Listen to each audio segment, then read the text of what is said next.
You think they don't visit you because modern life is too busy. You swallow this excuse every week. You repeat it to your neighbors and friends to avoid embarrassment. It's not true. The truth is much colder and much harder. It's Sunday morning. You wake up earlier than you needed to. You make that fresh coffee. Maybe bake that cake you know they loved when they were kids. You tidy the living room, put everything in its place, and you wait. The clock ticks on. Noon, 2 in the afternoon, 4 in the afternoon. The silence in the house begins to grow deafening. Finally, the phone rings. But it's not a call. It's just a quick text message.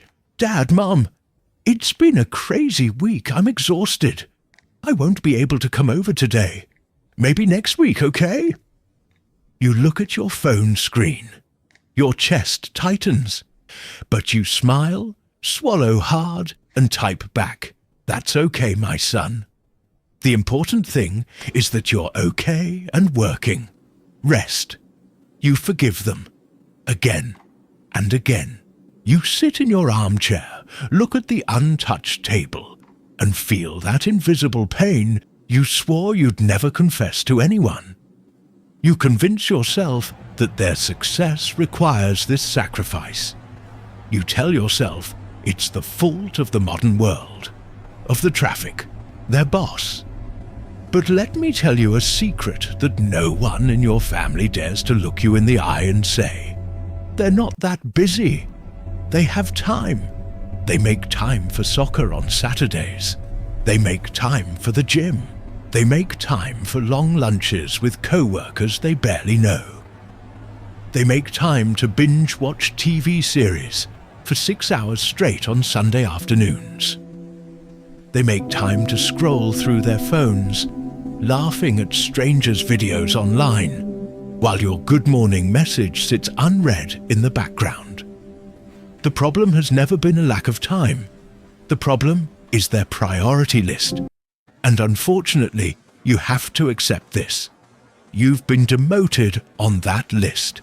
You've gone from being the center of the family, the voice of wisdom, to a task on their calendar, an obligation, a pending task they push to next week. The society we live in has changed the rules of the game while you weren't looking. In the past, the elderly were the compass of the home, the root of the tree. Today, the corporate system and modern culture have taught their children to value only one thing: what produces immediate utility. Money, status, networking, productivity, quick pleasure. Our culture idolizes youth, speed, and convenience. In this unhealthy system, old age is not seen as an achievement. Your experience is not seen as a treasure. It is seen as an inconvenience, a slowness that hinders the so-called rat race. Your children are blindly chasing a success that never arrives. And in this race, their brains have been trained to cut out everything that doesn't bring an immediate practical return. When you raised them, you gave them everything you had: your time, your sweat, your nights of sleep, your own youth. You believed you were building an unbreakable bond, a safe haven for when your winter came. But the modern adult mind operates on the basis of transaction.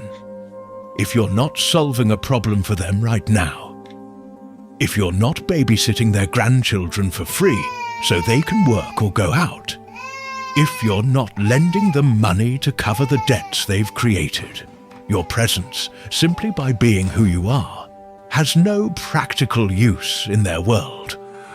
They see you not for who you mean to them, but for what you can offer. And when you no longer have the energy you once had to offer, you become invisible. It's cruel.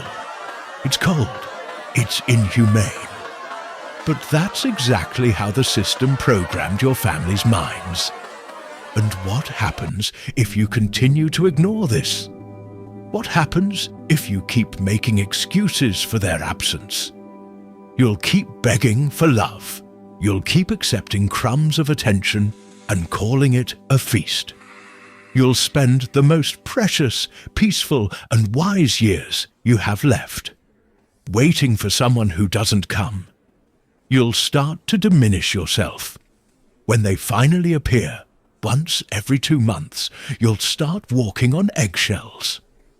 You'll be afraid to talk about your pain, afraid to complain, afraid to give advice, all because of the silent terror that if you're annoying, they'll take even longer to come back. You lose your dignity, drop by drop, with each flimsy excuse you pretend to believe. Your clock is ticking. Your time is the most valuable thing there is right now. And you're wasting that precious time sitting in the waiting room of someone else's life. We romanticize the idea of family too much. We believe in soap operas. We believe that blood ties guarantee eternal, unconditional, and ever-present love. But filial love in adulthood, in the vast majority of cases, becomes conditional. It's conditioned by convenience. They love you. Yes, they love you. But from afar. They love you like one loves a classic book kept on a shelf. They know you're there. They have a distant pride in you.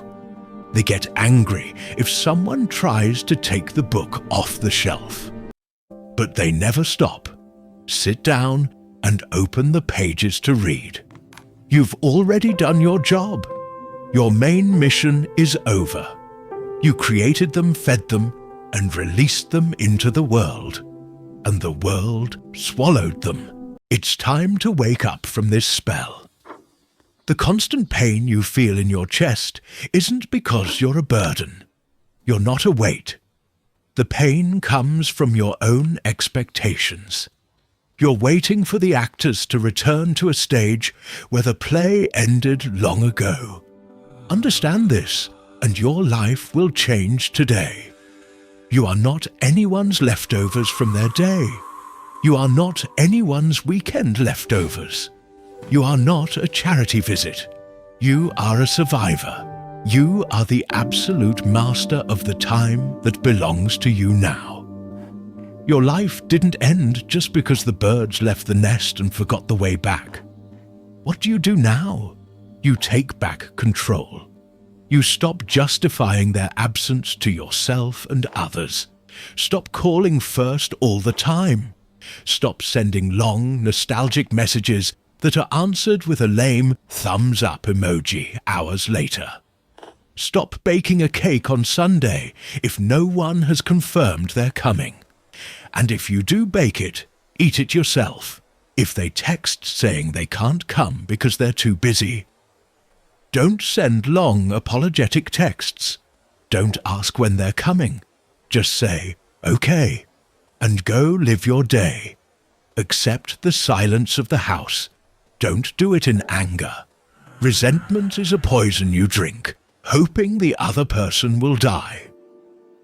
Don't do it with bitterness.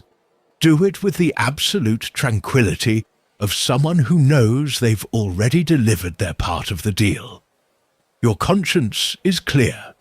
Theirs is their problem. Go have your coffee at the bakery. Go read your book in the park. Go talk to people who are on the same wavelength as you.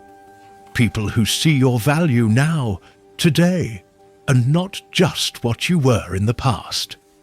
Your time now doesn't need to be, and shouldn't be, invested in those who don't have time for you. It should be invested in yourself. The problem isn't that you've gotten old. The problem isn't that you've become uninteresting, or that you repeat the same stories. The problem is that you've continued cleaning the house and saving the best chair at the table for someone who left the room a long time ago. Get up. Take your own chair. The house is yours. The life is yours. And the rest of your time too.